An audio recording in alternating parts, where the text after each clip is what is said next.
Hey guys. Hello. Welcome to From Eggs to Pregs, Aspire's podcast. And I'm back. Did you miss me? I am back. To come back. I was tired of hosting. I had Dr. Alexa Clapp hosting for me. Thank you. And welcome back. I'm happy to hand the reins back over to you. You know, I kind of missed it. Much easier. I missed you a little bit. Yeah. Well, you're good at it. But guys, I think she's media trained really well. Really well. She does great. She answers questions, asks questions, properly. Well, I try my hardest. Well, you do really well. Thank you. Okay. It's Pride Month. Yes. Oh, I'm so excited. Are you going to the Pride Parade? Maybe. I say you go. Are we going? Yeah, Aspire's going. Then I will attempt to go. Yeah, it's a party. It's a good time. Okay, we're going to go. I'm excited. So today we're going to talk about family building. Yes. Because it is Pride Month. Yep. And all our options. Yes, which there are a lot. There are a lot. Do me a favor. List the options for me. So in general, like all the options on the table, intrauterine insemination, or IUI. Yep. In vitro fertilization, or IVF. Reciprocal IVF. Donor egg. Yep. Donor sperm. Gestational carrier. Donated embryo. Adoption. So there are plenty of options. There's a big list. Yeah. I always say there's always a way we can help you build a family. Okay. Because I feel like a lot of people only know or hear about IVF. Correct. Right. Which when I started, I thought that was the only option. Yeah. Honestly. No. Yeah. So I would say actually the majority of my patients, probably my female patients, utilize IUI and not necessarily reciprocal IVF. And IUI is? Intrauterine insemination. Okay. And the difference between that and IVF would technically be? So IUI, each cycle takes a month. Okay. I have to have enough eggs, a uterus, and at least one open fallopian tube. And then commonly we're utilizing in this situation donor sperm. So usually, could you do a completely natural IUI cycle? Yes, meaning I let that patient grow her normal follicle, aka egg that she's going to release. Yes. Though commonly I'd say the majority of my patients will use some medication, and medication would be required for somebody who has, for instance, PCOS, now PMOS. Yep, good one. Good job. Or somebody who doesn't ovulate or ovulates irregularly. But for patients with regular cycles who still ovulate, I will still commonly use oral medication like Clomid or Letrozole, just because we may make more than one egg for potentially a slightly higher success rate each cycle, but not too many, please. I do not want multiples, higher order multiples. You can have your own TV show, but not with me. For not giving happening. You quints. So usually it involves oral medication. So we would do some baseline kind of testing workup. And then usually with the start of a period or coming off birth control, or for somebody who has irregular cycles, I may give them withdrawal bleed, make them bleed. Then we would do a 5-day course, usually oral medication, Clomid, Letrozole. And then we would bring them back for monitoring. So I'm going to monitor those follicles growing. Remember, those follicles are those fluid-filled sacs that hold the egg. Right. How many visits somebody needs just depends on how fast they respond. And then I will trigger the egg release. And then the insemination is timed around when we're ovulating based on the trigger shot. Okay. So I always say an IUI is like I'm getting all the players to the field at the same time, but the body has to do its own thing. So that's why success rates are going to be similar to natural pregnancy rates, 20% per month per try. Pregnancy test 2 weeks after the IUI. So from start to pregnancy test, it's a month. It mirrors a natural cycle. Where you're really coming in only the first half. Okay. And then if we're pregnant, great. If we're not pregnant, in theory, we could go straight into another cycle. Right. Okay. IVF, different goal entirely. IVF in total is about testing first, and then about 2 months. So the first month would be the IVF. I'm stimulating the ovaries, growing the embryos. Second month would be the frozen embryo transfer, where we're putting an embryo back in. So in the first month, instead of tricking your brain into stimulating your ovary, I'm just bypassing your brain. I always say it's like I'm yelling at that ovary to go. Go. So these are injections just given in the belly, like a diabetic would take insulin. Okay. They're the same injections that your brain makes, just at a higher dose, so that every month, right, we have a group of follicles, eggs. On your own, you grow one. In an IUI cycle, maybe 1 to 3. But in an IVF cycle, I want them all to grow. Greedy for eggs. More. Exactly. Somebody's going to come in for monitoring, the same. And then once we have large enough follicles, we would trigger the egg release. But before somebody releases those eggs, we go in and remove them. Okay. And then outside the body, we're injecting 1 sperm into each egg, growing those embryos in the lab, having the ability to genetically screen them for extra missing chromosomes. And then the subsequent month, or months down the line, whatever you want, we could build up the lining of the uterus and then put an embryo back in. So for this, I don't need as many eggs. I also don't need the fallopian tubes. Right. And because I'm hand holding the embryo along, success rate's going to be much higher. So if I'm putting back a chromosomally normal count embryo back in, success rate upwards of 60-70%. Okay, so higher than IUI. Higher than IUI. Yeah. Okay, so you just explained IUI and IVF, but I want to go back to IUI because you got a lot of questions on your TikTok about this. Alexa Clapp _MD if you guys want to follow her. There you go. But what is the difference between like a normal bleed and a withdrawal bleed? You got a lot of questions about that. Because I mentioned it. Yeah. So in theory, a true period is I released an egg, I didn't get pregnant, and then my hormones drop, and that precipitates me shedding my lining. Right. So that's a period. Okay. How would you know in that situation you're ovulating? Usually somebody with regular cycles, for the most part, is ovulating, is not getting pregnant, is getting a true period. Okay. For patients with irregular cycles, most commonly PMOS, formerly PCOS, they are not ovulating or ovulating at an irregular interval. Okay. So if somebody's not ovulating, you're not getting that drop in hormones to cause the lining to shed. So those patients may still bleed, but it's what we call an anovulatory bleed. Okay. So it's where the lining of the uterus grows. It outgrows its blood supply, and then it just sheds. So that's why sometimes those patients will get those big bleeds or kind of that irregular bleeding pattern. On your end, a bleed is a bleed. You're not going to know necessarily the difference. The regularity of it helps.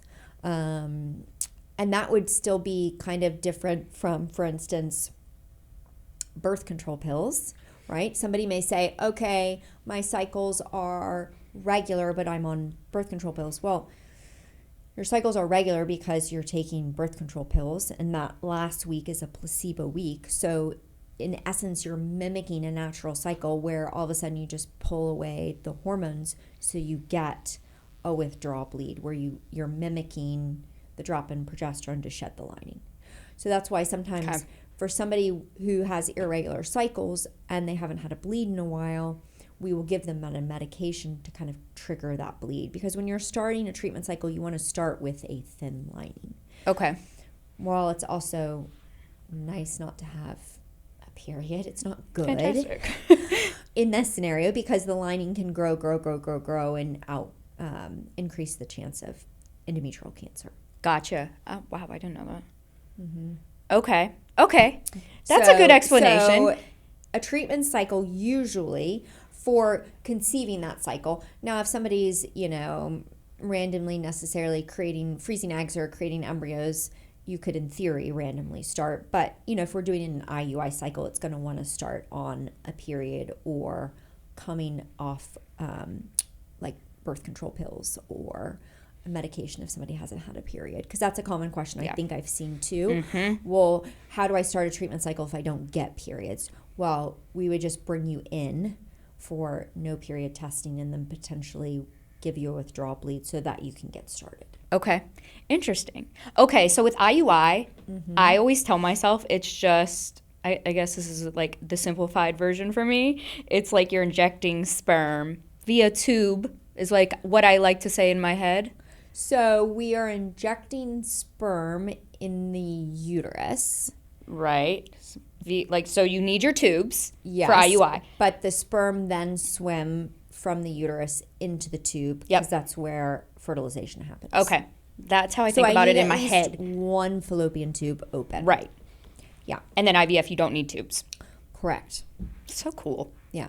Okay, cool. So now I'm going to give you scenarios, right? Okay. And tell me how I would get pregnant or have a baby. Okay, ready? Mm-hmm. 2 women interested in having a child. Mm-hmm. One of them wants to carry, and then they want both of them to be a part of the process. How would they go about that? So if they both want to be part of the process, then you could do something called reciprocal IVF, which is fabulous because technology is amazing because they can be both part of the process. Yeah. So let's say patient A, we want to use her eggs, and patient B, we want to use her uterus. We could do reciprocal IVF in that situation. Now, to plug fertility preservation options in there anyways, let's say the person who wanted to carry, patient B, in the future may want to have a child using her own eggs, then that may be where initially both patients go through an IVF cycle, and then we're going to pick the person that's going to carry.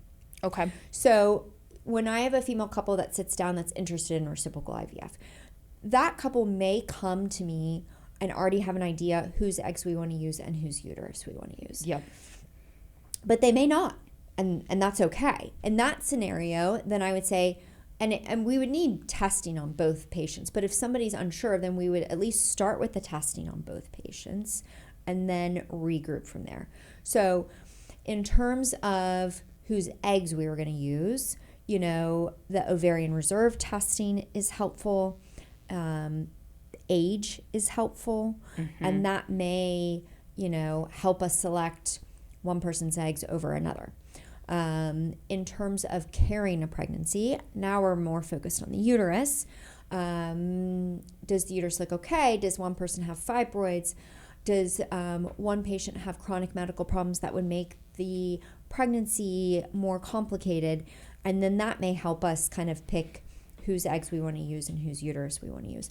But I will tell people 100%, because I have patients, maybe somebody has better ovarian reserve than another, but that person with the lower reserve still wants to use her eggs, and then that's perfectly fine. We still move forward with that. Okay. The option is there, but reciprocal IVF, the testing would start the same. So prenatal labs, ovarian reserve, genetic carrier screening, CMV. So the blood work we would need for donor sperm, for ovarian reserve testing, overall health. Now, the cavity or the uterine cavity assessment only needs to be done on the person who's carrying. Okay. Okay. And I don't necessarily need to check fallopian tubes per se because we're not using the tubes. Now, the person who's going to go through the IVF part, meaning stimulate the ovaries, they would go through that portion. So we would stimulate the ovaries, remove the eggs, create embryos. Once we have the embryos frozen, then the patient who's going to carry the pregnancy would undergo what we call the frozen embryo transfer, where we build up the lining over uterus and then put an embryo back in. Okay. I'm asking this because it was something I used to wonder too. So based off whoever, patient B, we're using her eggs. Yes. Patient A's uterus. Okay. Genetically, are they going to have genetics from both parents or who's? Okay, yeah, good question. So genetically, it would be whose eggs we used. Patient B. Okay. So same concept for donor egg, right? In terms of somebody's using donor egg, which is using somebody else's egg, it would be their genetics. Okay. The person carrying is not going to transmit genetics to the fetus that they're carrying. So the baby won't have... If it's not from their egg. Okay. I always used to wonder that before I started working in fertility. Yeah, that comes up frequently. Yeah. And I think that's, in reciprocal IVF, that's what makes it an amazing process, that both can be part of the process. For people with donor egg, sometimes that's where people's hesitation comes in terms of accepting that, because it wouldn't necessarily have your genetic, still your child, you're carrying a pregnancy, but everybody's comfort levels is different. Okay. So I would have the option of reciprocal IVF, IUI. Yes. Now, in IUI, the person going through the IVF or the IUI cycle, we would be using her eggs and her uterus. Okay. So there's no way. Right. Yeah. What? Wait. Okay. Because we're usually stimulating mildly with oral medication, a couple follicles to grow. She releases her eggs, and we inject sperm inside the uterus. So more simplified process for sure. Okay. What are my other options? So donated embryo, if you adopt an embryo. Okay. That we don't usually facilitate our practice, but there are a couple practices, or there's a couple groups in the country where you can legally adopt an embryo. Right. And then that embryo we would check the person who's going to carry, check the uterus, overall health, and then do a transfer, frozen embryo transfer on that patient. Okay. Those would be the big options. I mean, adoption's another option, but those would be the big options for a female couple. Okay. Now let's go to the other end. Two men want to have a baby. What would their first steps be in that process? So for a male couple, it's a little bit more involved because we need donor egg and we need a gestational carrier. Yes. So the initial first step is the same. Make a consult. Okay. And we would still do some baseline testing, baseline semen analysis, baseline infectious disease labs, which the FDA requires, genetic carrier screening in order to select the donor egg. And again, this is up to the couple. One person may want to use, the couple may want to only use patient A's sperm. Okay. Or they may want to test both and then decide, or create embryos using both. Okay. A and B sperm. So no necessarily rules there. In terms of donor egg, so we have our own donor egg bank, which is nice, which is makes it nice for patients. They don't have to use our donor egg bank, though. They can use other donor egg banks in the country. And 20 years ago, you were primarily using fresh donor eggs. So you would have a donor go through a whole IVF cycle, retrieve those eggs, and you would get those eggs. Now, because the freeze technique has gotten so much better, and for us at least, the ability to freeze and thaw eggs is pretty much the same as embryos. Most of our patients now are utilizing frozen donor eggs. Okay. So you can query these donor egg banks just like you would donor sperm banks. Physical attributes, education level, baby photos, etc. And then you would purchase a group of eggs, and then those eggs would be thawed, sperm injected, and the embryo would be created. Okay. Now, most of these embryos are going to be chromosomally normal because they're from women in their 20s. But a gestational carrier is a big investment, obviously. Yes. So I'd say the majority of my male couples are probably testing the embryo to make sure the chromosome count is normal. Okay. And then we would kind of pivot to the gestational carrier phase. Now, the initial kind of creation or selection of donor egg, creation of embryos can be done at the same time while we're looking for a gestational carrier. We don't have our own gestational carrier agency, but we use agencies across the country. Okay. And you are essentially matched with somebody. I mean, obviously, part of this depends on, what's important to you. Is it important that your gestational carrier is in the same state, the same city? Obviously, you're going to have a close relationship with them, so you want, to get along with them. Because commonly you may be at the delivery, you may be at the appointments. Yeah. Just depends for everybody. And then her information would be transmitted to me. So a good gestational carrier is somebody who has had pregnancies before. Okay. Is it required? I would recommend. Okay. Yeah. Okay. They've been uncomplicated. So you wouldn't want to pick somebody that has a history of like preterm birth. Okay. Because the goal is a healthy, full-term child. Yes. Somebody that doesn't have any chronic medical problems that would put their health at risk and also then complicate the pregnancy.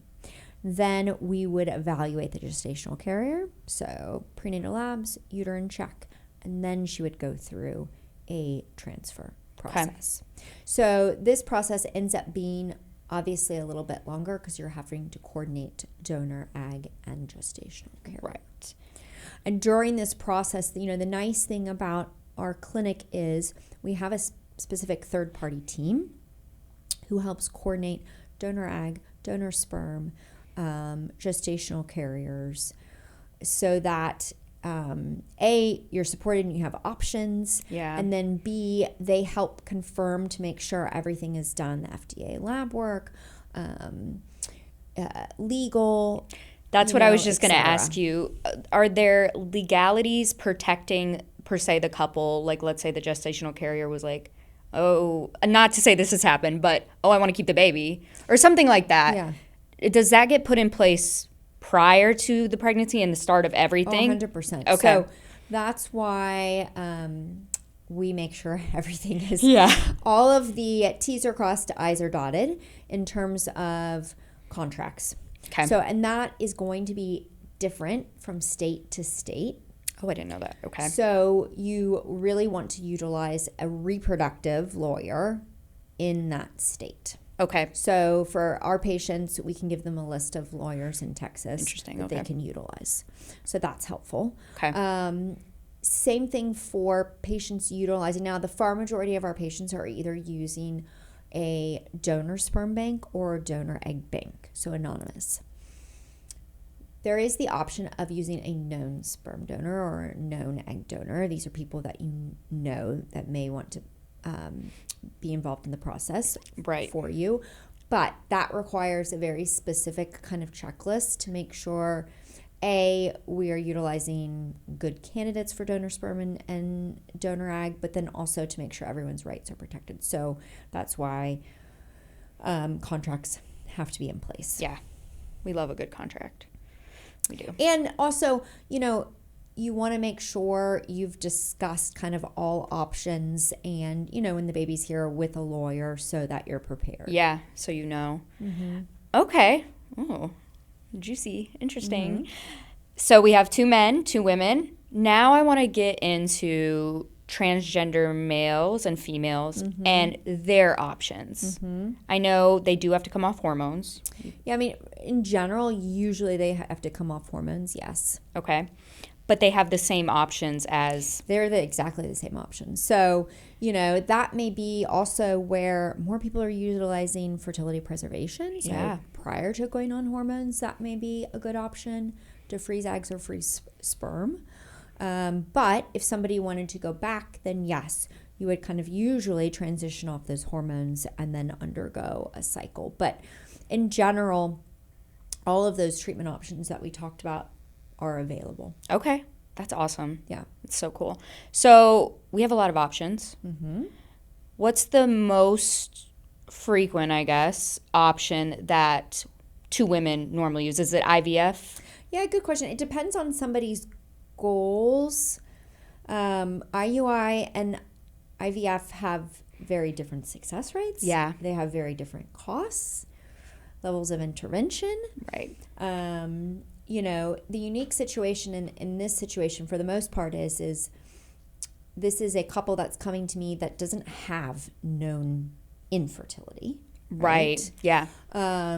So in that respect, all of the options are on the table, and an IUI would be similar to natural conception rates every month. And the only way to get above that would be something like IVF. So I'd say, more commonly, especially maybe 10 years ago, most patients were coming in and their comfort level was with IUI, and that's where we were starting. I think now that, we're getting better insurance coverage, and success rates for IVF have gotten so good, more and more patients are coming in and wanting to start with the IVF route. Okay. Either reciprocal IVF or partly from a long-term kind of fertility preservation family planning aspect. Okay. And I think, even if sometimes the female couple will come in and maybe just patient A wants to be involved in the process. Her eggs, her uterus. That's a good kind of talking point. Do we think patient B in the future at all may want to undergo fertility? Because in that regards, I usually will always say at a minimum, I would at least do some ovarian reserve testing. Okay. Just to kind of figure out where you are. Because even if you think you may not want to use your eggs now, in the future if you do, then freezing eggs may be a good option. And if you think you may want to use your eggs in the future, in terms of donor sperm selection, getting your genetic carrier screening drawn would be helpful so that you can pick a donor that would be compatible for the both of you. Meaning, the genetic carrier screening is screening for what we call recessive conditions and X-linked conditions, but meaning think cystic fibrosis. So in order for me to have cystic fibrosis, I have to inherit a mutation from mom and dad. I have to have 2 mutations, and then I have the disease. But if I inherit 1 mutation, let's say from dad, but not mom, I do not have the disease, I would never know I'm a carrier. So if you and the sperm donor are carriers for the same condition, then there would be a 25% chance you inherit both mutations and then have the disease. We are all carriers for something. Now we do 500 disease panels. So insane. Most of us are carriers for something, and we want to make sure that if you're a carrier, let's say for cystic fibrosis, that A, the sperm donor was screened, and B, he's negative, and vice versa. Because depending upon when this donor, donated, every genetics company could be a little bit different, and the panels have gotten larger and larger and larger. So sometimes I have a patient who wants to use a donor, but maybe he's a carrier for something that we didn't screen her for. And then either we need a new donor or she needs to come in for that specific test. Okay, interesting. Okay, so on the same topic of testing, you get genetic carrier screening, but you also have these abbreviations. People hear, they don't know, but they kind of happen a little quicker, in my opinion, where you talk about AMH, FSH. Yes. What are they? What do ideal numbers look like? And tell us about it. So those are ovarian reserve. Yeah. Okay. Yes, we do have our own lingo. It's a lingo, guys. So ovarian reserve testing may involve hormones, FSH, estrogen, AMH. So those 3. FSH, I mean, there are other hormones. Those are the big 3 I always see you guys. With an antral follicle count. So okay. Antral follicle count is an ultrasound measurement where you're counting the number of follicles. Okay. That's going to give you insight into ovarian reserve. FSH is a hormone from our brain that tells our ovary to grow an egg. So if our egg count is lower, our FSH goes up. It's almost like the brain's kind of trying to yell at that ovary to get going. So ideally, we want the FSH below 10. Okay. AMH, or anti-Müllerian hormone, is a hormone made by the cells around the eggs. So in this situation, the more eggs, the higher the AMH. Lower eggs, lower AMH. Does not give you insight into quality. Right. Or the ability to conceive, but it gives you insight into ovarian reserve kind of remaining egg count, not an exact number. Okay.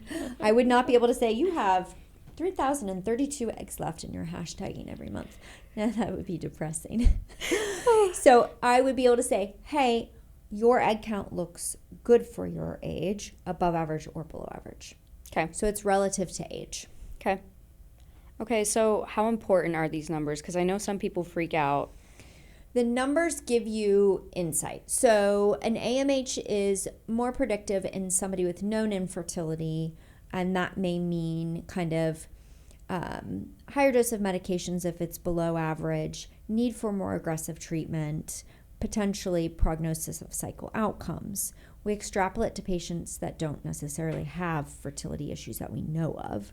Okay. And it doesn't correlate as well, meaning just because, let's say I'm checking my AMH at my annual exam and it's a little bit lower than average for my age, it doesn't mean I'm going to have infertility. Right. But it's still the best marker we have. Okay. So, that may be a situation where I would say see an REI, talk about your options. Would egg freezing, be a good idea for you? Gotcha. Okay. To at least give yourself more options. We have so many options. I think that's so cool. Technology is cool. Mm-hmm. Gosh. I think I'm going to have kids, Dr. Clapp. I think I'm going to do it. You should. You should freeze your eggs.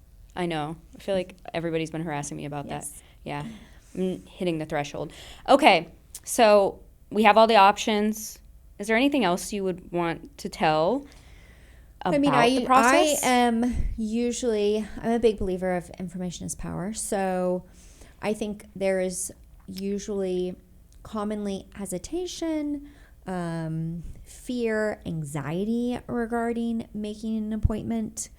And that goes for everybody. And I usually say, make the appointment. Just do it. Yeah. It doesn't mean you commit to treatment. Right. It doesn't mean if you don't like me personality-wise, you have to see me again. Hopefully not, but... I mean, she's pretty cool sometimes. But you can just find out more information about where you are in your fertility, what your options are, what your insurance covers. Some people don't even know their insurance covers treatment options. Yeah. So I'm always a proponent of being informed about your options. Right. And knowing more about your own body in terms of fertility. Yeah, let's just have a conversation. Mm-hmm. That's it. I love it. Well, thank you. You're welcome. Happy Pride Month.